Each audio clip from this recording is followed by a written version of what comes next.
আসসালামু আলাইকুম। Flutter apps development কোর্সের অষ্টম ব্যাচের আজকের লেসনে আপনাদের টপিক হলো ডার্ট অ্যাবস্ট্রাকশন। সো প্রথমে আসলে আমাদের একটু বুঝতে হবে যে অ্যাবস্ট্রাকশনটা আসলে কি, এবং এই কনসেপ্টটা আসলে সব প্রোগ্রামিং ল্যাঙ্গুয়েজে সেম।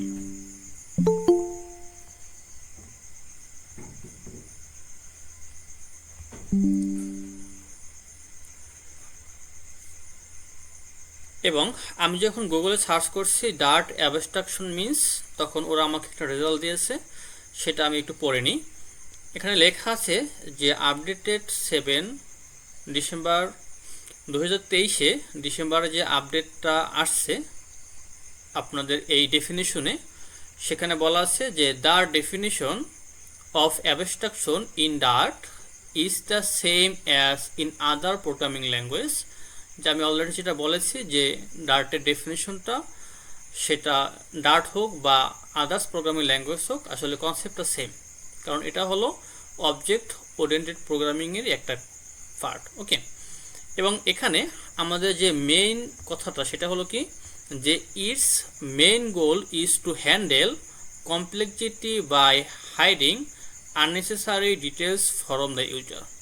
অর্থাৎ আমরা আসলে খুব অ্যাডভান্স লেভেলের বা কমপ্লেক্স লেভেলের অ্যাপ্লিকেশনই মূলত অ্যাবস্ট্রাকশনটা ব্যবহার করি, এবং এটার মেইন রিজন হলো যে আমরা ইন্টারনালি কি করতেছি এটা ইউজারের কাছ থেকে হাইড রাখা। অর্থাৎ ইউজারের যেটা জানার প্রয়োজন নাই সেটা ইউজারকে জানানোর দরকার নেই। ওকে, তো ইউজারের কাছ থেকে আমাদের যে আননেসেসারি ডিটেলসটা আছে সেটাকে আমরা এই অ্যাবস্ট্রাকশন পরীক্ষায় হাইড করে রাখতে পারি।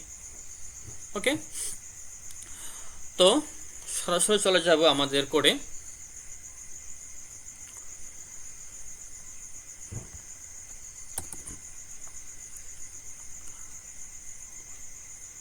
অ্যাবস্ট্রাকশন নিয়ে কাজ করার জন্য আমাদের প্রথমে একটা ক্লাস তৈরি করতে হবে, এবং ওই ক্লাসটা একটা নর্মাল ক্লাস হবে না, ওই ক্লাসটা হবে একটা অ্যাবস্ট্রাক্ট ক্লাস। ওকে, সো একটা অ্যাবস্ট্রাক্ট ক্লাস ডিক্লেয়ার করার জন্য আমাদেরকে প্রথমে লিখতে হবে যে অ্যাবস্ট্রাক্ট, এরপর একটা ক্লাসের নাম হতে পারে সো অ্যাবস্ট্রাক্ট ক্লাস, এবং ক্লাসের নাম আমি এখানে দিচ্ছি যে শেপ।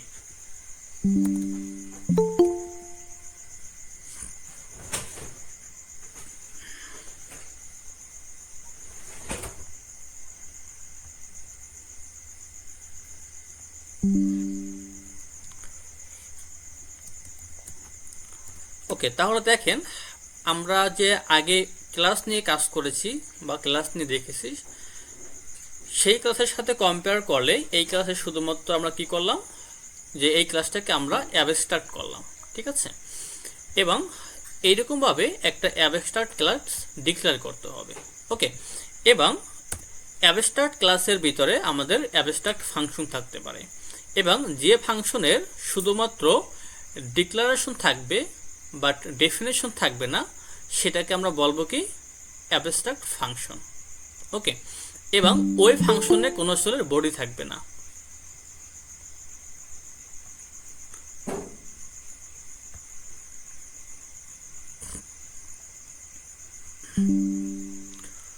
ওকে, আমি আরেকবার রিপিট করি যে অ্যাবস্ট্রাক্ট ক্লাসের ভিতরে অ্যাবস্ট্রাক্ট ফাংশন থাকবে, এবং ওই ফাংশন শুধুমাত্র আমরা ডিক্লেয়ার করব বাট ওখানে আমরা ডেফিনেশন করব না, এবং ওই ক্লাসে আসলে কোনো বডি থাকবে না।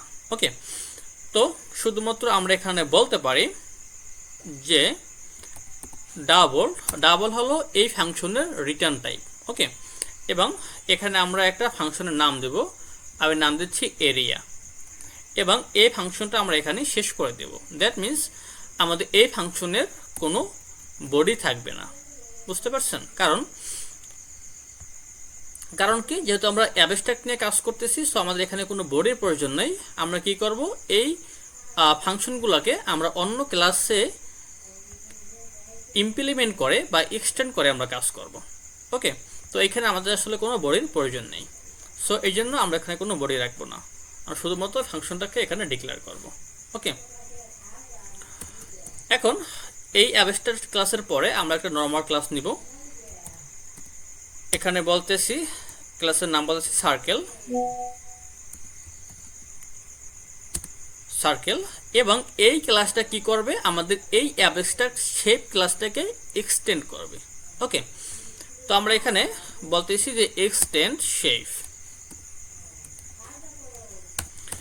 এখন এখানে একটা বিষয় দেখেন, একটা মজার বিষয়, সেটা কি আমরা দেখি যে এই এররটা কি বলতেছে, এবং this error said that missing concrete implementation of shape dot area, try implementing the missing method or make the class abstract। ওকে, তার মানে কোনো একটা অ্যাবস্ট্রাক্ট ক্লাসকে যদি আমরা কোনো একটা নর্মাল ক্লাসের সঙ্গে এক্সটেন্ড করি, তাহলে ওই অ্যাবস্ট্রাক্ট ক্লাসের ভিতরে যতগুলো মেথড অ্যাবস্ট্রাক্ট আছে সবগুলো মেথডকে আমার এইখানে ওভাররাইড করতে হবে, কারণ এই মেথডটা তো এখানে কোনো ইমপ্লিমেন্টেশন নেই, তাই না? সো এইটাকে ইমপ্লিমেন্টেশন করতে হলে আমাকে এই ক্লাসের ভিতরে এই মেথডটাকে ওভাররাইড করে এরপর এটা নিয়ে আমাদের কাজ করতে হবে বা আমাদের ইমপ্লিমেন্টেশন করতে হবে। তো আমরা যদি এখানে বলি যে এরিয়া, আচ্ছা এরিয়াটাকে আমি এই যে আমাদের এরিয়া ফাংশনটাকে আছে এটাকে আমার এখানে ওভাররাইড করার আগে আমার এই সার্কেল যে ক্লাসটা আছে এখানে আমাদের দুইটা ভেরিয়েবল প্রয়োজন হবে, যেহেতু আমরা এখন সার্কেল নিয়ে কাজ করতেছি।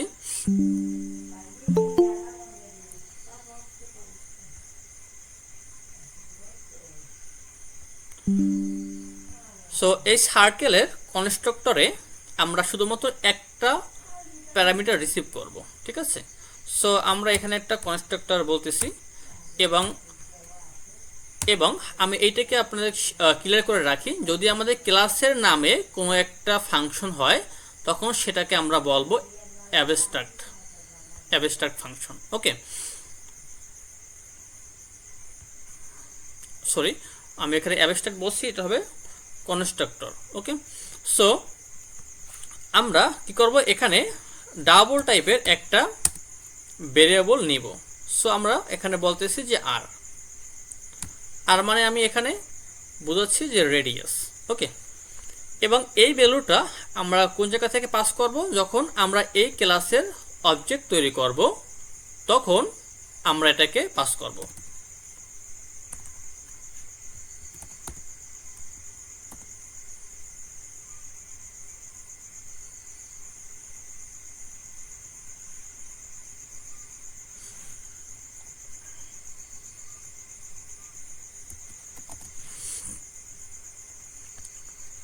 এবং এখানে আমরা বলবো কি this dot r. Okay, so আমি আরেকবার আপনাদেরকে ক্লিয়ার করে দিচ্ছি যে এখনো কিন্তু আমরা এই এরিয়া ফাংশনটাকে এখানে ওভাররাইড করিনি।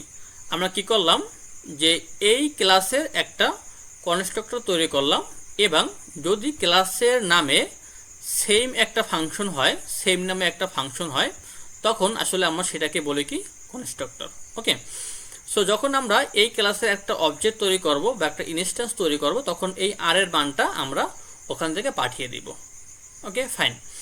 এরপরে আমরা যেটা করব যে এই এরিয়া এই ফাংশনটাকে আমরা এখানে ওভাররাইড করব।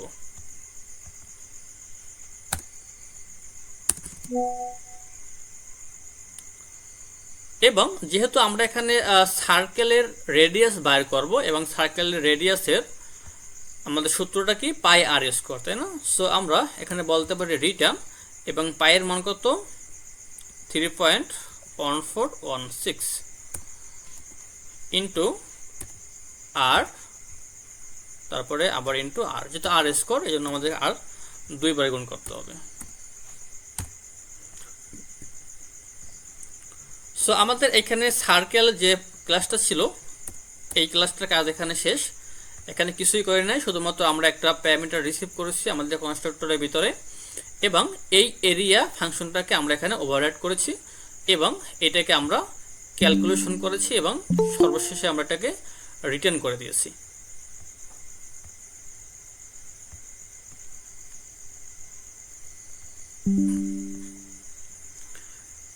এবং এই সার্কেলের জন্য আমাদের ক্লাসের কাজ এখানে শেষ। এখন আমরা রেক্টেঙ্গুলারের জন্য আরেকটা ক্লাস তৈরি করবো এখানে। সো ভাই ওই কনস্ট্রাক্টরের প্যারামিটারটা সম্পর্কে বুঝলাম না, মানে আমরা তো এতদিন সাপোজ একটা ফাংশনে প্যারামিটার নিছি, স্ট্রিং ধরনের প্যারামিটার অথবা ইন্টিজার এই ধরনের প্যারামিটার, কিন্তু এখানে দিস কিওয়ার্ডের ব্যবহারটা বুঝলাম না। আচ্ছা, হ্যাঁ, দিস কিওয়ার্ডের ব্যবহারটা হলো যে এইখানে যে আমরা আর নিছি না, এখানে যে আর নিছি, এবং এই যখন আমরা দিস বলতেছি তার মানে বলতেছি এই ক্লাসের। সো এই ক্লাসের যে ভেরিয়েবলটা আছে সেখানে স্টোর হয়ে যাবে। সো যখন আমরা ডাটা পাস করব সেই ভ্যালুটা আমাদের এখানে এসে আমাদের এই আর এর ভিতরে স্টোর হয়ে যাবে। বুঝতে পেরেছি? আচ্ছা ভাই, ওটা যদি কনস্ট্রাক্টর না নিয়ে আমি কোনো একটা হ্যাঁ, মেথড বা ফাংশন যদি নিতাম তাহলে মেথড নিতাম সেক্ষেত্রে আপনাদের আগের কনসেপ্টটা হইতো। সেক্ষেত্রে কি হইতো, যদি আমরা এখানে এরকম বলি যে সাপোজ নাম দেবো কি, যে সার্কেল ভ্যালু, ওকে। তো সেই ক্ষেত্রে আমাদের কি করতে হতো, তো এইখানে যেহেতু আমাদের এটা ক্লাস, তো ক্লাসের ভিতরে তো আমরা একটা ভেরিয়েবল ডিক্লেয়ার করতে পারি, তাই না? সো যদি আমরা এখানে বলি যে ডাবল নাম্বার আর ভ্যালু, তো সেক্ষেত্রে আমাদের কি করতে হবে, এখানে প্রথমে আমরা বলবো যে ডাবল, এরপরে আমরা বলতে পারি যে ভ্যালু। সো এই ভ্যালু আর এই ভ্যালু কিন্তু সেম না, এটা আলাদা একটা ভ্যালু। তো আমি এখানে একটা নামটাকে চেঞ্জ করে দিই, তাহলে বুঝতে সুবিধা হবে। এখানে বলতেছি ভি। এবার আমি কি করব, যখন আমরা এই সার্কেল ভ্যালুতে আমাদের ভ্যালুটা পাঠাবো তখন এটা বি এর মধ্যে আসবে, এবং এই ভিটাকে পরে আমি কি করব, এই ভ্যালুর ভিতরে স্টোর করে দিব। তো আমরা এটাকে এরকম বলতে পারি যে ভ্যালু ইকুয়াল টু ভি। ওকে, তার মানে যখন আমরা ভ্যালুটাকে পাঠাবো আমাদের ওই ইনস্ট্যান্সের মাধ্যমে, তখন ভ্যালুটা আমাদের এই বি এর মধ্যে আসবে, এবং এই বিটাকে আমরা এখন এই ভ্যালুর মধ্যে পাঠিয়ে দেব। এবং এটা আমরা কেন করতেছি, এখন আপনাদের প্রশ্ন থাকতে পারে যে আসলে আমরা এখানে আবার ডাবল ভ্যালু এটাকে কেন এখানে রাখতেছি, তাই না? যদি আমরা এই বি নিয়ে কাজ করি সেক্ষেত্রে কিন্তু শুধুমাত্র আমাদের এই ফাংশনের ভিতরে কাজ করতে হবে, কারণ এই বি এর মানটা কিন্তু শুধুমাত্র ফাংশনের ভিতরে আমাদের ইন্টারনালি আছে, তাই না? এটা তো আমাদের বাইরে নেই। বাট আমাদের কিন্তু এই ভ্যালুটাকে আমাদের এই এরিয়া ফাংশনের ভিতরে ব্যবহার করতে হবে।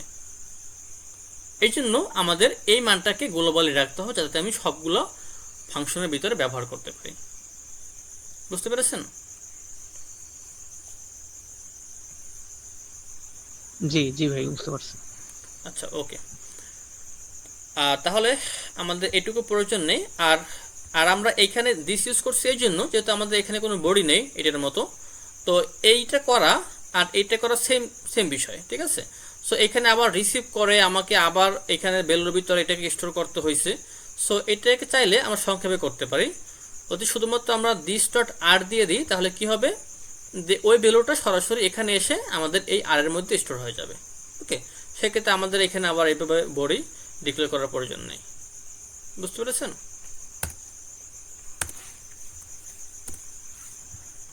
জি। ওকে, তো রেক্ট্যাঙ্গেলের জন্য আমরা কি করব, এখানে সেমভাবে শেপটাকে এক্সটেন্ড করব, এবং অবশ্যই আমাদের কি করতে হবে, এই এরিয়া ফাংশনটাকে এখানে ওভাররাইড করতে হবে।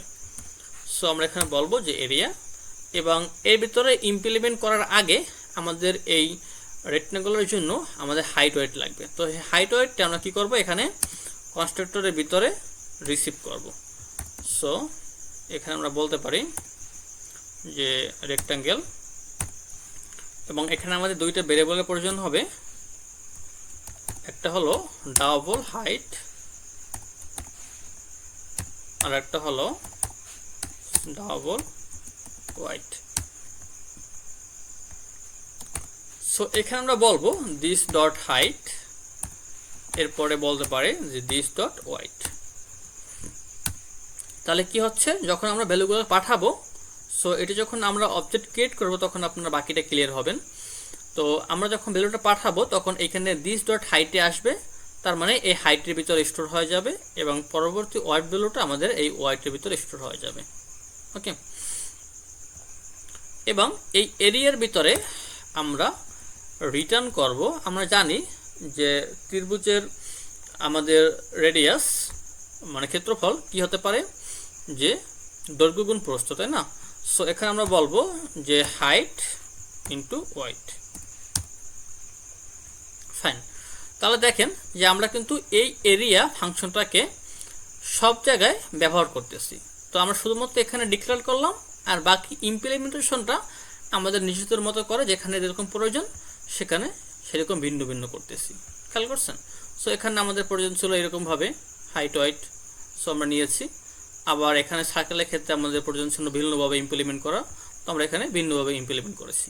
তো আমরা এটুকু বুঝতে পারলাম যে অ্যাবস্ট্রাক্ট ক্লাসের ভিতরে যে ফাংশনটা থাকে শুধুমাত্র এখানে আমাদের ডিক্লেয়ার করা থাকে বা ডেফিনেশন করা থাকে না, এবং যখন আমরা এই ক্লাসে ফাংশনটাকে ব্যবহার করি তখন আমাদের এটাকে ডিক্লারেশন করতে হয়, এবং আমাদের যেরকমের প্রয়োজন আমরা সেরকমভাবে ডিক্লারেশন করি, মানে ডেফিনেশন করি।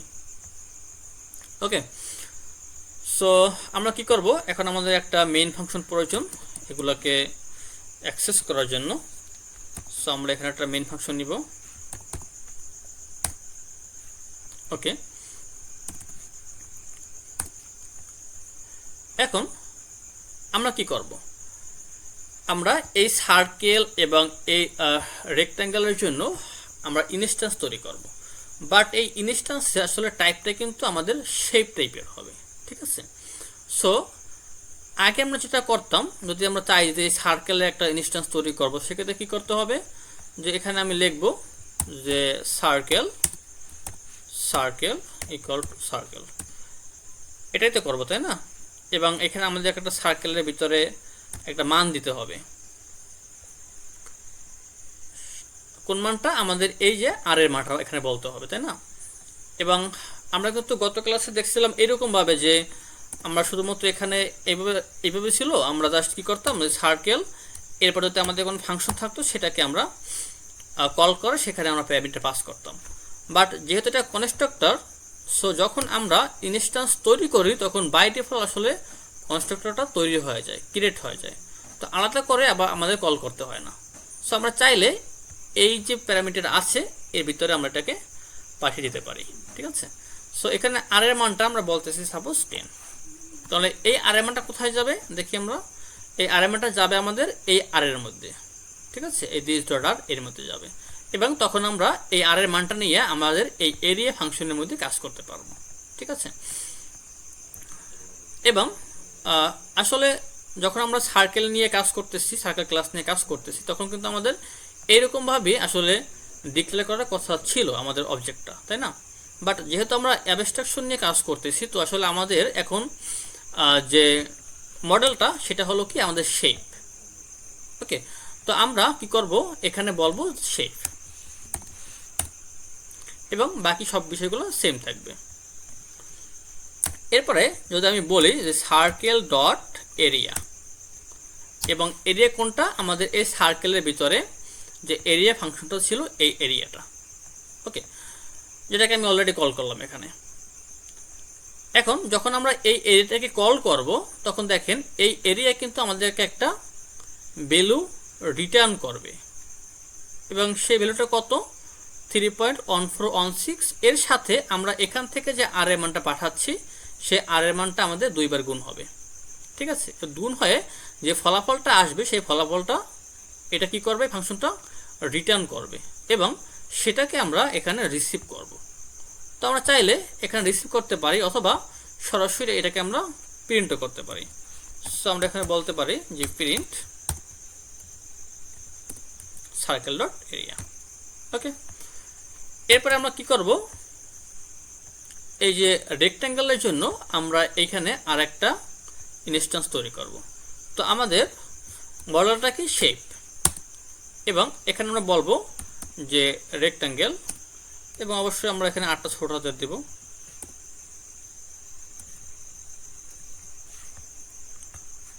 এরপরে আমরা বলবো কি যে রেক্ট্যাঙ্গেল, এবং এই রেক্ট্যাঙ্গেল আমাদের দুইটা ভ্যালু নেবে, একটা হলো হাইট এবং একটা হলো কি ওয়াইড। তো আমরা হাইট এখানে বলতে পারি যে 100, এবং ওয়াইড বলতে পারি আমরা 200।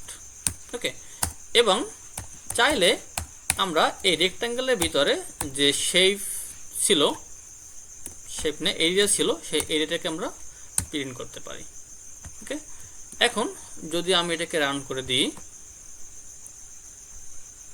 তাহলে দেখেন এটা হলো আমাদের সার্কেলের রেডিয়াস এবং এইটা হলো আমাদের রেক্ট্যাঙ্গেলের রেডিয়াস। ওকে, এবং যদি আমরা এখান থেকে এখন মানটাকে চেঞ্জ করি, এখানে বলে 20, এখানে বলে আমরা 300, তো সঙ্গে সঙ্গে আমাদের এখানে বেরোলটা কিন্তু চেঞ্জ হয়ে যাবে। সো বাকি এখানে কি হলো ভিতরে এটা কিন্তু আমাদের দেখার কোনো প্রয়োজন নেই, শুধুমাত্র আমরা এখান থেকে চেঞ্জ করলে বাকি কাজ অটোমেটিক সব কিছু হয়ে যাবে। ঠিক আছে, সো আসলে এই কনসেপ্টটাই ছিল। এটা জানি না কতটুকু আপনারা বুঝতে পারছেন, বা যখন আমরা রিয়েল প্রজেক্ট ইমপ্লিমেন্ট করব তখন আসলে বুঝতে পারবেন যে আমরা ইউজারের কাছ থেকে ভ্যালুগুলো কীভাবে হাইড করতেছি। এখন হয়তো আমরা সব দেখতে পাচ্ছি সব কিছু এখানে, তো বুঝতেছি যে হাইডটা কী করলাম। ঠিক আছে, সো এটা জাস্ট কনসেপ্টটা বুঝে রাখেন, এবং আমরা যখন রিয়েল লাইফ প্রজেক্টে ইমপ্লিমেন্ট করব তখন আমরা বাকি বিষয়গুলো বুঝে নেব, সমস্যা নেই। আচ্ছা, সবাই কি বুঝতে পেরেছেন?